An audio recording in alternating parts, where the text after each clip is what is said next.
Hello दोस्तों, पिछले video में मैंने आपको बताया था कि ये जितने भी ट्रिगोनोमेट्रिक रेशियोज हैं इन सब का जो वैल्यू है, जैसे साइन 0 का 0, साइन 31/2, साइन 45 1/√2, साइन 60√3/2, साइन 91, ये जितने भी वैल्यूज़ हैं इनका मैंने आपको ट्रिक बताया था कि कैसे आप लोग इसको इजीली याद रखिएगा। लेकिन इस वीडियो में हम इन सभी का प्रूफ देखेंगे कि कैसे ये वैल्यू आता है। जैसे साइन 0 का वैल्यू 0 ही क्यों होता है, साइन 30 का वैल्यू 1/2 ही क्यों होता है, इस तरह से हम इन सभी को प्रूफ करेंगे। तो चलिए देखते हैं। तो सबसे पहले हम इस 45 डिग्री को प्रूफ करेंगे कि साइन 45 1/√2 क्यों होगा, कॉस 45 1/√2 क्यों होगा, टेन 45 1 क्यों होगा। इसी तरह से इन सबको हम प्रूफ करेंगे। और 45 डिग्री को पहले हम इसलिए प्रूफ कर रहे हैं क्योंकि इसको प्रूफ करना सबसे ज़्यादा ईजी होता है। तो चलिए इसको प्रूफ करते हैं। लिखेंगे यहाँ पे फॉर 45 डिग्री। तो सबसे पहले तो एक राइट ट्रायंगल ड्रा कर लेते हैं। इसका नाम हम रख देते हैं ABC। अब हमें 45 डिग्री चाहिए तो हम एक एंगल को 45 डिग्री ले लेते हैं। और जब ये 45 हुआ तो ये भी 45, क्योंकि ट्रायंगल के तीनों एंगल का सम 180, यहाँ पे 90 है तो इन दोनों का सम भी 90, और ये 45 था तो ये 45। ठीक है। तो अब देखिए, आपको पता होगा कि यदि किसी ट्रायंगल, कोई भी ट्रायंगल है और उसका दो एंगल इक्वल है तो उसका अपोजिट साइड भी इक्वल होता है। जैसे अगर ये एंगल इक्वल है तो इसका अपोजिट साइड कौन सा, ये वाला इक्वल होगा। अगर ये एंगल इक्वल है तो इसका अपोजिट साइड कौन सा, ये वाला इक्वल होगा। मतलब ये दोनों इक्वल होगा। तो उसी का हम लोग यूज करेंगे अभी। तो यहाँ पे देखिए, तो आपको ये दोनों एंगल इक्वल है तो इसका अपोजिट साइड ये वाला और इसका अपोजिट साइड ये वाला, ये दोनों भी इक्वल होगा। तो हम इसको लिख देते हैं, ये इक्वल टू ये। अब ये दोनों इक्वल है तो इसका हम कुछ वैल्यू मान लेते हैं। मान लेते हैं कि इसका वैल्यू, BC का वैल्यू A है और AB का लेंथ कितना है A। तब AC कितना हो जाएगा, √2A। इसको आप निकाल सकते हैं पाइथागोरस थ्योरम से। h² = p² + b²।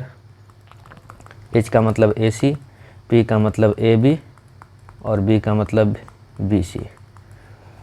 तो ये कितना हो जाएगा, A का स्क्वायर, AB का वैल्यू A है, BC का वैल्यू भी A है, ये हो गया 2A²।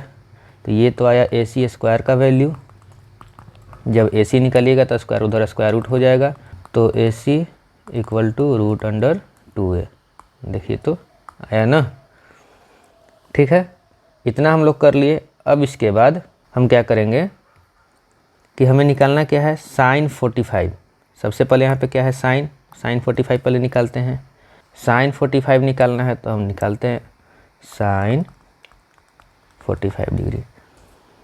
तो यहाँ पे आप एक बात ध्यान रखिए कि 45 यहाँ भी है और यहाँ भी। तो आप यहाँ से भी बना सकते हैं और यहाँ से वैल्यू फाइंड कर सकते हैं, दोनों में से किसी भी जगह से। तो हम आपको दोनों जगह से वैल्यू फाइंड करके दिखाते हैं 45 का। साइन 45 है तो साइन 45 की जगह पे हम यहाँ पे लिख सकते हैं, अगर ये एंगल ले रहे हैं तो साइन C।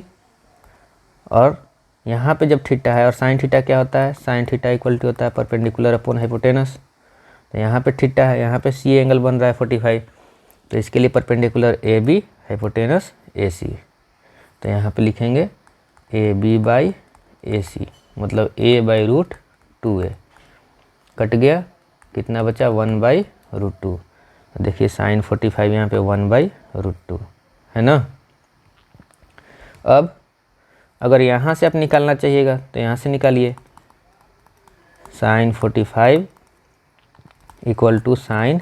इस बार ले लेते हैं ये एंगल ना, तब कितना हो जाएगा, परपेंडिकुलर अपॉन हाइपोटेनस। तो इस एंगल के लिए परपेंडिकुलर ये, हाइपोटेनस ये, तो इसको हम लिख लेते हैं BC/AC। तो BC कितना, A, हाइपोटेनस कितना, √2A। यहाँ से भी आ गया 1/√2। साइन का निकल गया। अब हम लोग कॉस का निकालते हैं, कॉस 45। तो अगर एंगल C से लें तब क्या होगा, कॉस C। और कॉस थीटा क्या होता है, तो कॉस थीटा का फॉर्मूला होता है बेस अपॉन हाइपोटेनस। तो इस एंगल C के लिए बेस ये, हाइपोटेनस ये, तो इसको हम लिख देते हैं BC/AC मतलब a/√2a कट के आ गया 1/√2। या फिर हम यहाँ से भी निकाल सकते हैं। तो इस एंगल के लिए बेस ये, हाइपोटेनस ये, तो इसको भी हम लिख लेते हैं cos 45 equal to cos a ab/ac a/√2a 1/√2। तो दो तो निकल गया, साइन और कॉस। अभी थर्ड निकालेंगे हम लोग tan का वैल्यू। तो tan 45, तो अगर हम एंगल C लेते हैं तो tan C यहाँ पे लिख देंगे। अब देखिए tan थीटा क्या होता है, तो tan थीटा का फॉर्मूला होता है परपेंडिकुलर अपॉन बेस। तो इस एंगल के लिए C के लिए ये परपेंडिकुलर AB और बेस BC, तो इसको हम लिख लेते हैं AB/BC। AB का वैल्यू A और BC का वैल्यू A कट के कितना आ गया 1। या फिर आप यहाँ से एंगल A से भी बना सकते हैं, तो उसको हम लिख लेते हैं tan 45 equal to tan A। अब इस एंगल के लिए ये परपेंडिकुलर BC और ये बेस हो गया AB, इसको हम लिखते हैं अभी। तो BC अपॉन AB A/A फिर से आ गया 1 हो गया। तो अब cos x और cot निकालने के लिए इसका हम उल्टा कर देंगे तो निकल जाएगा। जैसे अगर हमें निकालना है cos x 45, तो sin 45 कितना 1/√2। देखिए तो यहाँ से या यहाँ से कहीं से भी देखिए sin 45 का वैल्यू 1/√2 है। इसको हम उल्टा करेंगे तो कितना होगा √2/1। तो इसको हम लिख सकते हैं ना √2, ठीक है। cos 45 कितना है 1/√2, यहाँ या यहाँ से देखिए दोनों जगह से कहीं से भी देख सकते हैं। तो sec 45 कितना, इसका उल्टा करिए तो √2/1 मतलब कितना √2। और tan 45 कितना 1 है, तो cot निकालना है, तो tan का उल्टा क्या होता है cot। तो cot 45 कितना 1, tan 45 1 था तो 1 का उल्टा 1 ही होगा ना, इसको हम लिख सकते हैं 1/1। और जब उल्टा करिएगा तब फिर से 1/1 ही हो जाएगा, तो इसका वैल्यू 1 ही आया। या आप अगर इस तरह से बनाना चाहते हैं तो यहाँ से भी देख सकते हैं, बात वही होगा। देखिए cosec 45, तो cosec 45 अगर एंगल हम C लेते हैं यहाँ पे तो cosec C, और cosec थीटा क्या होता है आप जानते होंगे, cosec थीटा का formula hypotenuse upon perpendicular. Hypotenuse कितना एंगल C के लिए, तो एंगल C के लिए हाइपोटेनस AC और परपेंडिकुलर AB। तो यहाँ पे लिख देते हैं AC अपॉन AB। AC का वैल्यू कितना √2a और AB का कितना A, कट के कितना आ गया √2। तो आप देखिए तो यहाँ पर ध्यान दीजिएगा, अगर तो यहाँ है AB अपॉन AC और यहाँ क्या आया AC अपॉन AB, तो यहीं पे तो उल्टा हो गया ना। तो हम ऐसे क्यों बनाएंगे बताइए। तो हम जानते ही हैं कि साइन थीटा का रेसिप्रोकल होता है कोसेक थीटा, तो जो वैल्यू आया उसी को हम उल्टा कर दिए, इसी को लिख दिए √2/1 मतलब √2। समझ गए ना। तो इसलिए हम कॉसेक सेक और कॉट में इस तरह से हम नहीं बनाएंगे। साइन कॉसेक tan आया उसी को उल्टा कर दिए, हो गया वो उसका वैल्यू। समझ रहे हैं ना। तो इसलिए इसमें इतना करने की ज़रूरत नहीं है। चलिए अब इसको वेरीफाई कर लेते हैं हम लोग। यहाँ साइन 45 आया 1/√2, तो इधर देखते हैं साइन 45 कितना है, साइन 45 1/√2 सही है। cos 45 1/√2, cos 45 चेक कीजिए, cos 45 1/√2 सही है। tan 45 1, tan 45 1। अब यहाँ पे तो उल्टा किए थे, cosec 45 √2, sec 45 √2, cot 45 1। यहाँ देख लेते हैं cosec 45 √2, sec 45 √2, cot 45 1। तो 45 डिग्री का तो वैल्यू निकल गया। अभी हम लोग क्या करेंगे, इसके बाद 30 डिग्री और 60 डिग्री का वैल्यू एक साथ फाइंड करेंगे। और वो कैसे होगा चलिए उसको हम लोग देखते हैं। अब हम प्रूफ करेंगे फॉर 60 डिग्री एंड 30 डिग्री का वैल्यू एक साथ। तो देखिए कैसे प्रूफ करेंगे। तो 60 डिग्री किस ट्रायंगल में होता है, इक्विलैटरल ट्रायंगल में ऑल एंगल इक्वल सभी होते हैं 60 डिग्री, 60 डिग्री और 60 डिग्री। इसका हम नाम मान लेते हैं ABC। ये इक्विलेटरल ट्रायंगल है तो इसका तीनों साइड क्या हो गया, इक्वल। अगर हम इस एक साइड का लेंथ A माने तो सभी साइड कितना, A हो जाएगा। ठीक है, यहाँ तक समझ में आया। अब हम आपको जब ट्रिगोनोमेट्री का वीडियो हम शुरू ही किए थे, फर्स्ट एपिसोड में हम आपको बताए थे कि ट्रिगोनोमेट्री का जितना भी क्वेश्चन है उसको हम लोग राइट ट्रायंगल में सॉल्व करते हैं। और क्यों सॉल्व करते हैं, क्योंकि सभी ट्रिगोनोमेट्रिक रेशियो को आप देखिएगा तो किसी में परपेंडिकुलर बाई हाइपोटेनस है, किसी में बेस बाई हाइपोटेनस है, तो किसी में परपेंडिकुलर बाई बेस है। मतलब हाइपोटेनस, परपेंडिकुलर, ये सब का यूज होता है। और ये सब किस में मिलता है, राइट ट्रायंगल में ही मिलता है। इसीलिए हम लोग ट्रिगोनोमेट्री के सारे क्वेश्चन को राइट ट्रायंगल में सॉल्व करते हैं। तो यहाँ तो राइट ट्रायंगल नहीं है, ये कौन सा ट्रायंगल है, ये तो इक्विलेटरल ट्रायंगल है। तो हम इसको राइट ट्रायंगल बनाएंगे। तो कैसे बनाएंगे, तो यहाँ से हम एक परपेंडिकुलर ड्रा कर देते हैं। ठीक है, हम यहाँ से क्या किए, 90 डिग्री बना दिए। अब जब 90 डिग्री बना दिए तब इक्विलेटरल ट्रायंगल का बेस, जब उसके बेस पे हम 90 बनाते हैं ना, उसके अपोजिट वर्टेक्स से, वो 2 इक्वल पार्ट्स में बाइसेक्ट हो जाता है। तो अगर ये टोटल A लेंथ का है, अगर जैसे ये टोटल 6 सेंटीमीटर का रहता तो ये हो जाता है इतना 3 सेंटीमीटर, ये इतना 3 सेंटीमीटर, 2 इक्वल पार्ट में बढ़ जाता है ना। तो यहाँ पे कितना इसका लेंथ है, A है, तो ये बाइसेक्ट होकर कितना हो जाएगा, A/2 और A/2। इसका मतलब यहाँ से यहाँ तक का लेंथ A/2 और यहाँ से यहाँ तक का लेंथ A/2। और क्यों होता है, चलिए वो भी हम आपको बता देते हैं। हम इसको पहले इसका नाम कुछ दे देते हैं, जैसे D रख दिए। अब इस पिक्चर को थोड़ा सा हम क्लियर बना देते हैं ताकि साफ साफ दिखे। अब देखिए, हम आपको थोड़ा सा समझा देते हैं कि इसका बेस बाइसेक्ट क्यों होता है। जैसे अगर एक इक्विलेटरल ट्रायंगल है, ठीक है, तो इसका ऑल साइड तो इक्वल हुआ। अब हम क्या कर दिए, यहाँ से 90 ड्रा कर दिए, यही किए थे ना, तब इसका बेस बाइसेक्ट हो गया था। तो कैसे हुआ था, वही हम लोग देख रहे हैं। यहाँ पे देखिए, ये क्या है, अगर इन दोनों ट्रायंगल में देखा जाए, ट्रायंगल अगर इसका नाम D रख दें तो ADB और ट्रायंगल ADC, इन दोनों में देखिए तो क्या ऑब्जर्व कर पा रहे हैं आप कि ये वाला साइड इस ट्रायंगल में भी है और इस ट्रायंगल में भी है। ठीक है, फिर 90 डिग्री दोनों में है, ठीक है, और ये दोनों में इक्वल है ना। तो आप यहाँ से देखिएगा कि ट्रायंगल दोनों में क्या क्या है, राइट एंगल है, फिर AD है जो कि कॉमन है, और फिर से हाइपोटेनस है, AB और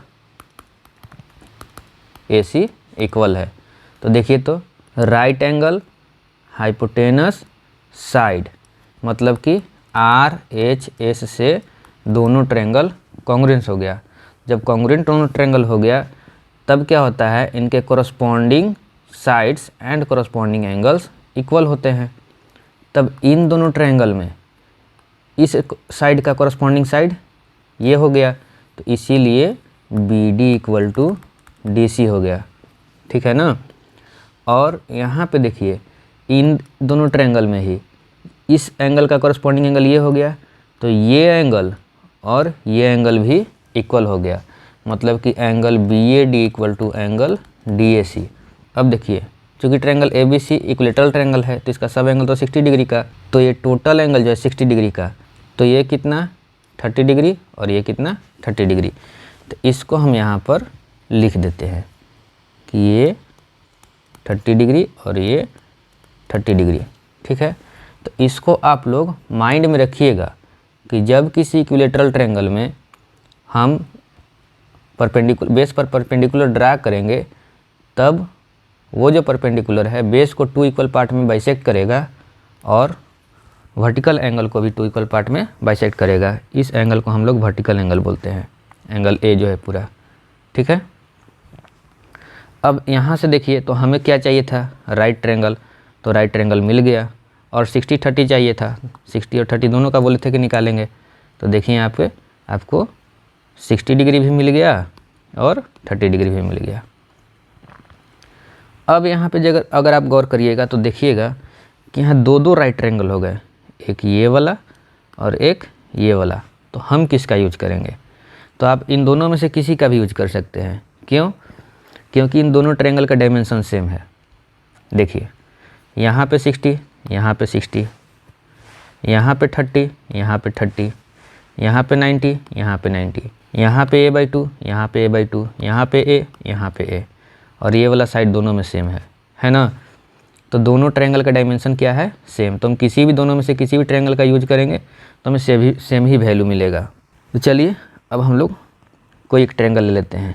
जैसे मान लेते हैं कि इन ट्रायंगल ADC ले रहे हैं, तो हमें निकालना है साइन 60 डिग्री का वैल्यू। तो 60 डिग्री कहाँ है, यहाँ पर। साइन क्या होता है, sine theta equal to perpendicular upon hypotenuse. तो यहाँ पे ना 60 डिग्री, तो इसके लिए ये परपेंडिकुलर AD और हाइपोटेनस AC होगा। तो इसको हम लिख देते हैं AD अपॉन AC। AD का वैल्यू, हाँ अब तो AD का वैल्यू हम निकाले ही नहीं, चलिए इसको फाइंड कर लेते हैं। तो देखिए, तो आप कोई भी दोनों राइट ट्रायंगल में से ले लेते हैं, हम ADC ही लेते हैं। तो हाइपोटेनस स्क्वायर इक्वल टू क्या होता है, perpendicular square plus base square. मतलब यहाँ पे हो जाएगा ट्रायंगल ADC के लिए हाइपोटेनस AC, परपेंडिकुलर कितना AD और बेस कितना DC। AC का वैल्यू आपको A दिया हुआ है तो A स्क्वायर हो गया, AD का वैल्यू नहीं दिया तो AD स्क्वायर, और DC का वैल्यू कितना है 1/2, सॉरी A/2, तो A/2 का स्क्वायर। अब ये देखिए इधर प्लस में, इधर आएगा तो माइनस में। A/2 का स्क्वायर कितना, A²/4 equal to AD square. अब यहाँ पर 4 LCM ले लीजिए, तो 4A² minus A² equal to AD square. अब 3A²/4 equal to AD square. तो AD स्क्वायर में है, इधर आएगा तो स्क्वायर रूट में हो जाएगा AD। तो यहाँ से AD का वैल्यू कितना आ गया, √3A/2। इसको हम लोग यहाँ पर लिख लेते हैं, √3A/2। चलिए यहाँ पर हम पुट करते हैं, इक्वल टू AD का वैल्यू कितना, √3A/2 डिवाइडेड बाई AC का वैल्यू कितना A। तो ये देखिए तो √3A/2 और ये डिवाइडेड बाई A है, मतलब कि जब इसको हम मल्टीप्लाई करेंगे तो ये A/1, ये चेंज होकर 1/A कितना आ गया, √3/2। तो यहाँ से हमको ये साइन 60 का वैल्यू निकाले ना, साइन 60 का वैल्यू आ गया √3/2। अब पहले 60 डिग्री का ही सब निकाल लेते हैं, उसके बाद 30 डिग्री निकालेंगे। साइन 60 हो गया। अब निकालते हैं हम लोग कॉस 60। तो कॉस थीटा क्या होता है, बेस अपॉन हाइपोटेनस। तो 60 यहाँ पे है, इसके लिए ये बेस और ये हाइपोटेनस है ना। तो लिखते हैं DC अपॉन AC। तो DC कितना A/2, AC कितना A/2 divided by A/2 multiplied कितना 1/A आ गया 1/2। तो ये किसका वैल्यू आया 1/2, cos 60 डिग्री का वैल्यू आया 1/2। cos 60 भी निकल गया। अब tan 60 डिग्री। तो tan थीटा क्या होता है, तो tan थीटा होता है परपेंडिकुलर अपॉन बेस। तो tan 60, तो 60 यहाँ पे है तो इसके लिए ये परपेंडिकुलर और ये बेस। तो लिखते हैं AD upon DC, AD upon DC। AD का वैल्यू कितना, √3A/2 बाई DC का वैल्यू कितना A/2, 2 से 2 कट गया, √3A/A, A से A भी कट गया, कितना आ गया √3। तो यहाँ से हम देख लिए कि tan 60 का वैल्यू कितना आ रहा है, √3। अब जब 3 निकल गया, साइन कॉस tan, तो बाकी का 3 अपोजिट हो जाता है। तो साइन का उल्टा क्या, कॉसेक। तो कोसाइन 60 जब √3/2 है तो कॉसेक 60 2/√3। कॉस 60 जब 1/2 है तो कॉस का उल्टा सेक 60 कितना 2/1 मतलब कि 2। ये दोनों भी हो गया। अब tan 60 जब √3 है तो tan का उल्टा क्या होता है, कॉट। तो कॉट 60 कितना 1/√3। √3 का मतलब क्या, √3/1, उल्टा कर दिया 1/√3 है ना। तो हम 60 डिग्री का तो सब निकाल लिए। चलिए चेक कर लेते हैं, मिला लेते हैं। तो यहाँ पे आया मेरा साइन 60 कितना √3/2। चेक करिए, साइन 60 √3/2 ठीक है। Cos 60 1/2, cos 60 1/2, tan 60√3, tan 60√3, cosec 62/√3, cosec 62/√3, sec 62, sec 62 और cot 61/√3, cot 61/√3। 60 डिग्री का हो गया। अब हम लोग 30 डिग्री को समझेंगे। तो थोड़ा सा वो ट्रायंगल हम अभी फिर से बना दे रहे हैं ताकि बार बार ऊपर नीचे ना स्क्रॉल करना पड़े। ए बी सी, ये तीनों इक्वल था। ये कितना था, ये टोटल लेंथ था ए बी सी का, ये भी ए था, ये भी ए था, और ये था कितना 60 डिग्री, और ये भी था 60 डिग्री। यहाँ से हम 90 ड्रा किए थे। अच्छा, ये भी था 60 डिग्री, इक्विलेटरल है तो 90 ड्रा करने के बाद ये एंगल बाइसेक्ट हो गया 30-30 में, और ये साइड बाइसेक्ट हो गया। इसका नाम अगर डी रख दें तो ये हो गया था a/2 और ये भी हो गया था a/2। अब हमको 30 डिग्री का निकालना है। तो आप देखिए तो 30 डिग्री कहाँ है, तो ये वाला एंगल है 30 डिग्री, है ना, इस ट्रायंगल में, ट्रायंगल ADC में। आप ये भी ले सकते हैं, पहले ही बताए थे, दोनों में से आप यूज करके देख सकते हैं। तो 30 डिग्री निकालना है, चलिए फाइंड करते हैं। तो साइन 30 डिग्री, तो इस देखिए तो 30 डिग्री यहाँ है, और साइन थीटा क्या होता है, परपेंडिकुलर बाय हाइपोटेनस। तो इस एंगल के लिए ये परपेंडिकुलर और ये हाइपोटेनस, तो इसको हम लिख देते हैं DC/AC, DC/AC। DC का वैल्यू कितना a/2, AC का कितना a/2 डिवाइडेड बाई a लिख सकते हैं, a/2 मल्टीप्लाइड बाई 1/a हो जाएगा, तो 1/2। cos 30 निकालिए, तो cos थीटा क्या होता है, cos थीटा इक्वल टू होता है बेस अपॉन हाइपोटेनस। तो यहाँ पे 30 डिग्री है, तो इसके लिए बेस कौन सा, ये AD, हाइपोटेनस कौन सा AC, लिखते हैं AD/AC, AD/AC। AD कितना, अच्छा ये आया था √3a/2, तो √3a/2 बाई AC कितना a, √3a/2 ये divided by a, √3a/2 multiplied by 1/a। देखिए अगर आप समझ गए तो इस स्टेप को लिखने का कोई ज़रूरत नहीं है, डायरेक्ट भी बना सकते हैं, लेकिन अगर नहीं समझे तो उसके लिए हम इसको लिख दे रहे हैं। अब यहाँ पे देखिए ये a से a कट गया, कितना आ गया √3/2, तो यहाँ पे आ गया cos 30 डिग्री का वैल्यू √3/2, और यहाँ से क्या आया था sin 30 डिग्री का वैल्यू 1/2, और cos 30 कितना आ गया √3/2। अब निकालते हैं tan 30, tan 30 डिग्री, तो 30 डिग्री कहाँ पे है, देखिए यहाँ पे। tan थीटा क्या होता है, तो tan थीटा इक्वल टू होता है परपेंडिकुलर बाय बेस। तो इस एंगल के लिए ये परपेंडिकुलर और ये बेस, मतलब DC/AD हो जाएगा, होगा ना। चलिए उसको लिखते हैं DC/AD, DC/AD कितना a/2 बाई AD कितना √3a/2, 2 से 2 ये कट गया, कितना बचा a/√3a, ये भी कट गया, कितना आया 1/√3। तो यहाँ से आ गया tan 30 डिग्री इक्वल टू 1/√3। अब जब तीनों निकल गया तो तीनों का रेसिप्रोकल लिख देंगे, तो cosec sec और cot निकल जाएगा। तो देखिए यहाँ पे sin 30 1/2 है, तो cosec 30 कितना, इसका उल्टा 2 हो जाएगा, ठीक है।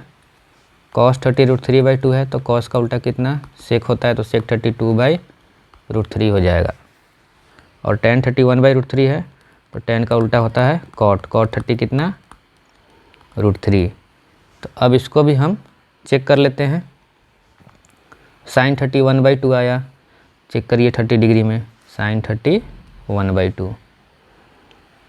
फिर से cos 30 √3/2, चलिए इसको भी हम वेरीफाई करते हैं, cos 30 √3/2, ठीक है। अब tan 30 1/√3, tan 30 1/√3। यहाँ पे देखिए cosec 32 sec 32/√3 और cot 30√3, cosec 32 sec 32/√3 और cot 30√3। तो यहाँ से हम किसका निकाल लिए, 30 डिग्री का, 45 डिग्री का और 60 डिग्री का, तीनों का वैल्यू हम निकालना सीख गए कि कैसे इनका वैल्यू इतना आता है सभी ट्रिग्नोमेट्रिक रेशियो का।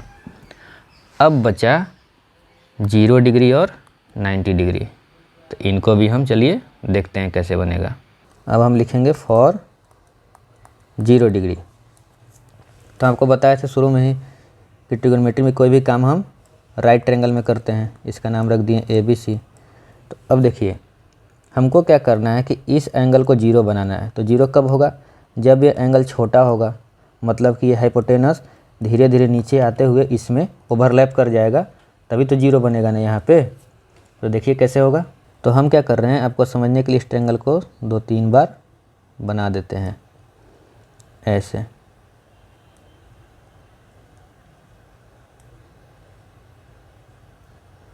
ठीक है, ये सेम ट्रायंगल ही सब है। अब इसमें समझना क्या है, हमको बनाना है 0 डिग्री। तो ये जो है हाइपोटेनस, मतलब ये जो एंगल है, इसको हम थोड़ा सा छोटा किए ऐसे। देखिए तो ये एंगल छोटा हो ना गया, टोटल इतना था अब इतना ही है, तो छोटा हो गया एंगल। तो यहाँ पे ये था A, ये B और ये C। तो अब ये A कहाँ आ गया, अब ये A यहाँ पर आ गया, छोटा किया एंगल। तो फिर इसको और छोटा करेंगे ऐसे। तो ये हो गया C, ये हो गया B, अब A यहाँ पे आ गया। अब इसको और छोटा करेंगे, तो ये हो गया C, ये हो गया B और A यहाँ पे आ गया। अब इसको एकदम इतना छोटा कर देंगे कि इस पर ओवरलैप कर जाए। तो ये था C, ये था B, अब ये यहीं पर आ गया। तो हम क्या देख रहे हैं कि C A B, C और इस पॉइंट पर A B एक साथ, मतलब ये जो था C A अब C B में ओवरलैप हो गया। तो ये जो पॉइंट A था नीचे आते आते B में ही कोइंसाइड कर गया, है ना। तो इसीलिए उस तरह का फिगर बना। तो अब आपको थोड़ा सा यहाँ पे समझना है, उसके बाद अगर ये समझ गए तो सब चीज़ इजी है। तो यहाँ पे देखिए, यहाँ से क्या ऑब्जर्व हो रहा है कि CA और CB इक्वल है। कैसे, तो यही यहाँ पर आकर कोइंसाइड कर गया है। ये पॉइंट यहाँ था और पॉइंट B पर आकर मिल गया। तो CA और CB, ये CA यहाँ पे आया और मिल गया, तो C और CB क्या हो गया, इक्वल। आप यहाँ से देखिए C से लेकर A तक और C से लेकर B तक, यहाँ पे A और B दोनों पॉइंट है, तो दोनों इक्वल हो गया ना। एक बात और है कि यहाँ पर पॉइंट A और B दोनों है, मतलब AB का डिस्टेंस क्या हो गया, 0। अगर यहाँ से देखिएगा तो देखिए यहाँ पॉइंट A था, यहाँ पॉइंट B है और ये इसमें आकर यहाँ पर कोइंसाइड कर गया। तो जब ये पॉइंट यहाँ पे आके कोइंसाइड कर गया, दोनों एक ही जगह हो गया, तो इसका डिस्टेंस कितना, 0। अब आप इसको समझ गए। तो चलिए वैल्यू फाइंड करते हैं sin 0 डिग्री। तो देखिए हम इस ट्रायंगल को लेंगे, ठीक है ना, समझने के लिए, और इसका वैल्यू यहाँ से पुट करेंगे, क्योंकि इस ट्रायंगल में इस एंगल से हम बनाएंगे और इसी एंगल को ना हम लोग 0 बनाए हैं, तो इसका वैल्यू यहाँ से हम लोग पुट कर लेंगे। तो sin 0, तो इस एंगल के लिए क्या आ जाएगा, sin थीटा होता है परपेंडिकुलर अपॉन हाइपोटेनस, तो परपेंडिकुलर AB हो गया, इसके लिए हाइपोटेनस हो गया AC। अब यहाँ से देखिए AB का वैल्यू कितना, 0/AC, 0/एनीथिंग 0, तो sin 0 कितना आ गया, 0। cos 0 देखिए, तो cos 0, cos थीटा क्या होता है, बेस अपॉन हाइपोटेनस, तो इस एंगल के लिए बेस हो गया कितना, CB, हाइपोटेनस हो गया AC। अब यहाँ से देखिए CB और CA इक्वल है, तो CB की जगह पे हम CA लिख देते हैं /AC, ये भी AC, ये भी AC, कट के कितना आ गया, 1। तो यहाँ से cos 0 का वैल्यू आ गया 1। अब tan 0 देखते हैं, tan 0 डिग्री, tan थीटा क्या होता है, परपेंडिकुलर अपॉन बेस, तो इस एंगल के लिए परपेंडिकुलर कितना, AB और बेस कितना, BC। अब यहाँ पे देखिए AB का वैल्यू है 0, तो यहाँ पे लिख दिए 0/BC और 0 बाई एनी नंबर 0। अब जब तीनों निकल गया तो उसका हम रेसिप्रोकल कर देंगे। साइन 0 0 है तो कॉसेक 0 कितना, 0 का मतलब क्या है 0 बाई एनी नंबर, तो ये हो जाएगा एनी नंबर बाई 0। और अगर डिनोमिनेटर में 0 होता है तो उसका वैल्यू कितना होता है इनफाइनाइट। ठीक है। अब यहाँ से कॉस 0 निकल गया तो सेक 0 कितना, कॉस का उल्टा, ये हो गया 1/1। तो उसको जब उल्टा करेंगे हम लोग रेसिप्रोकल निकालेंगे तो भी 1/1 ही आएगा, मतलब कि 1। अब यहाँ से tan 0 आ गया कितना 0, तो cot 0 निकालना है तो tan 0 का उल्टा हो जाएगा cot 0। तो इसको हम उल्टा करेंगे, 0 का मतलब क्या 0/1, तो इसको उल्टा करेंगे 1/0 और any number divided by 0 equal to infinite या नॉट डिफाइंड। तो यहाँ से हम 0 डिग्री का सारा वैल्यू फाइंड कर लिए। अब चेक कर लेते हैं। साइन 0 0 आया, चलिए देखिए इधर साइन 0 0, कॉस 0 1 है और tan 0 0 है। चलिए इसको हम मिला लेते हैं यहाँ से, cos 0 1 cos 0 1 tan 0 0, cosec 0 not defined, sec 0 1 और cot 0 not defined, cosec 0 not defined, sec 0 1 और cot 0 नॉट डिफाइंड। तो 0 डिग्री का भी हम लोग वैल्यू फाइंड कर लिए।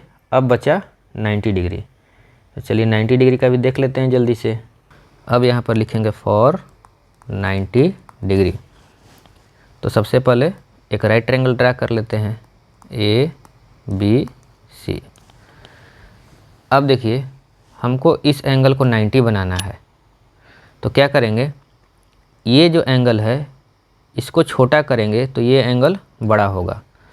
अब जैसे एग्जांपल में मान लीजिए ये राइट ट्रायंगल है, अगर यहाँ पर 30 डिग्री तो यहाँ पर 60 डिग्री।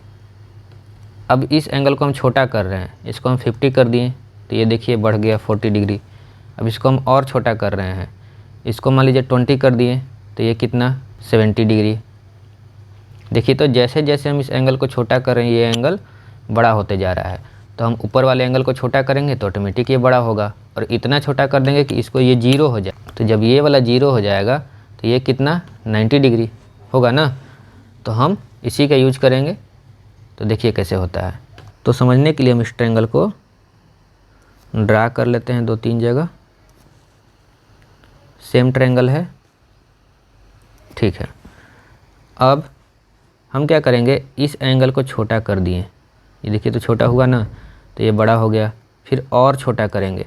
अब जैसे यहाँ पे ये A था और ये जो C था अब यहाँ पे आया B, A और छोटा किए C यहाँ पे आया B, A इसको और छोटा किए C यहाँ पे आया B, A इसको और छोटा कर दिए तो C यहाँ पे आ गया B। अब एक टाइम ऐसा आएगा कि ये पॉइंट A है, ये पॉइंट B है और ये पॉइंट C, जब इसको हम 0 कर देंगे तो ये इसी में कोइंसाइड कर जाएगा। अब बस आपको इसको समझना है कि इसका मतलब क्या हुआ। देखिए पॉइंट A से पॉइंट B और B और C कोइंसाइड है, तो हम यहाँ से क्या कह सकते हैं कि AB इक्वल टू AC होगा ना। और B और C कोइंसाइड है, इसका मतलब क्या हुआ कि BC का लेंथ 0। अब देखिए ना, ये जो था CB ये घटते घटते घटते घटते यहाँ पहले इतना था, फिर इतना हुआ, फिर इतना हुआ, फिर इतना हुआ, फिर लास्ट में इसी पर कोइंसाइड कर गया। तो BC का लेंथ क्या हो गया 0। तो अब हम लोग निकालेंगे इसका वैल्यू साइन 90 डिग्री। तो इस एंगल को बनाए थे हम लोग 90, तो इस एंगल के लिए क्या हो जाएगा sine theta perpendicular upon hypotenuse, तो AB बाई AC। अब यहाँ देखिए AB और AC दोनों इक्वल है, तो इसको हम लिख सकते हैं AB बाई AB, कट के कितना आ गया 1, कॉस 90 डिग्री। तो कॉस थीटा क्या होता है बेस अपॉन हाइपोटेनस, तो इस एंगल के लिए बेस कितना BC, हाइपोटेनस कितना AC। BC का वैल्यू यहाँ से देखिए 0, 0 बाई AC और 0 बाई समथिंग 0। तो यहाँ से देखिए तो साइन 90 मिल गया हमको 1 और यहाँ से कॉस 90 मिल गया 0। अब है tan 90, तो tan 90 tan थीटा क्या होता है परपेंडिकुलर अपॉन बेस, तो इस एंगल के लिए परपेंडिकुलर AB और बेस BC। तो AB बाई और BC का वैल्यू है 0। जब इसको 90 बनाए हम तो BC का वैल्यू कितना आ गया, ये डिस्टेंस 0 हो गया। यहाँ पे देखिए, यहाँ पे आके हो गया ना, तो यहाँ पे 0 लिख दिए। और any number divided by 0 not defined, तो यहाँ से tan 90 कितना आ गया, नॉट डिफाइंड। तो जब ये तीनों निकल गया तो बाकी का तीनों cos x sec और cot इनका रेसिप्रोकल होगा, तो उसको भी हम लोग लिख लेते हैं। तो sin 90 का उल्टा cos sec 90, तो 1 का उल्टा 1 ही होगा, ये भी निकल गया। cos 90 का उल्टा sec 90, तो 0 का उल्टा नॉट डिफाइंड। आपको बताए थे कि 0 का मतलब क्या, 0 बाई एनीथिंग, एनी नंबर, और उसका उल्टा करेंगे तो एनी नंबर डिवाइडेड बाई 0, तो एनी नंबर डिवाइडेड बाई 0 कितना हो जाएगा, नॉट डिफाइंड। और tan 90 का उल्टा cot 90, नॉट डिफाइंड का उल्टा 0, तो नॉट डिफाइंड का मतलब क्या, तो नॉट डिफाइंड मतलब एनी नंबर डिवाइडेड बाई 0, जब उल्टा करेंगे तो 0 बाई एनी नंबर मतलब 0 आएगा, है ना। तो इस तरह से हम 90 डिग्री का भी सारा वैल्यू निकाल लिए। चलिए मिला लेते हैं। sin 91 है, तो देखिए इधर sin 91, cos 90 यहाँ 0 है और tan 90 नॉट डिफाइंड है, तो देख लेते हैं। cos 90 0, tan 90 not defined, cos sec 90 1, sec 90 not defined, cot 90 0, cos sec 90 1, sec 90 not defined, cot 90 0। तो अब हम लोग इसका पूरा ट्रिगोनोमेट्री जो टेबल था वैल्यू का, उसको हम लोग प्रूव कर चुके हैं, वेरीफाई कर चुके हैं कि ये सब वैल्यू आता कहाँ से है इन सभी ट्रिगोनोमेट्रिक रेशियो का। उम्मीद है आप लोग इसको अच्छी तरह से समझ गए होंगे। और ट्रिक तो आपको पिछला वीडियो में बता ही दिए थे कि कैसे इसका वैल्यू याद रखना है, ठीक है। तो अब हम लोग मिलते हैं नेक्स्ट वीडियो में।